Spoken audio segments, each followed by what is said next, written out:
Contrast is a key rule of the 10 rules here.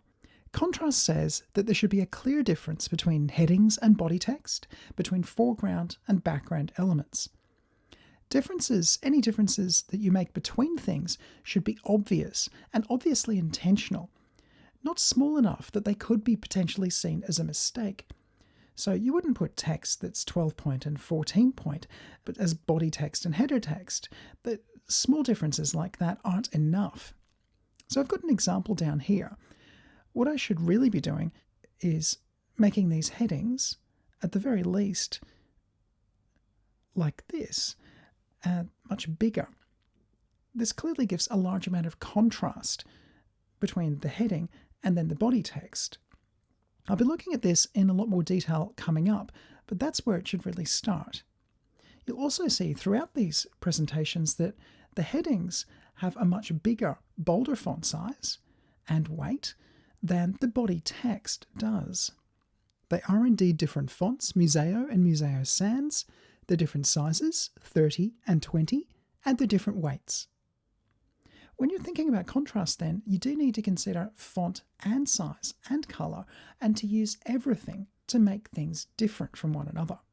So let's have a look at this again. Here's a heading. Now the wrong way to do this would be to do it manually. We should be using styles, but we'll come back to that later and do it manually for now. That would be 16 point versus 12 point, and that's barely enough. You do need to be brave. Let's say we make it much heavier as well. That's significantly better. And let's say we change the colour as well. And let's make this one pink. Why not? Now I've got a massive amount of contrast between the heading and the body text. There's lots more I can do, but you can see how it all gets lost without contrast and stands out much better when I have used contrast. So be brave making these choices. You need to use contrast to guide your eye around the page and to mark out the most important content. Now we will be covering this a little bit more later on, but if I was to apply a style now, this will guide the eye, and it also joins it to the paragraph that follows it. And if that's the only bold thing on the page, then that's the thing I'll look at first. Now, let's say I unbreak these headings, which I've got here. I'm breaking them apart so they're not something to look at separately. I've made the choice that this, the repetition heading, is the first thing people look at. I could even do something crazy like that to draw people's attention to these few words before they look at the rest of that text. A better idea would be to do that with the headings, but it's a useful demonstration. I could maybe isolate Comic Sans there to make that more obvious as well.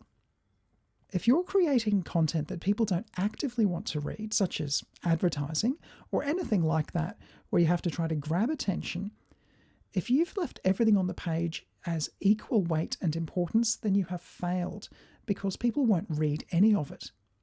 Marking some content out as, say, bold, does at least give the people who weren't interested something to remember, something they will see, something they'll glance at, and at least they can recall the key points of your message.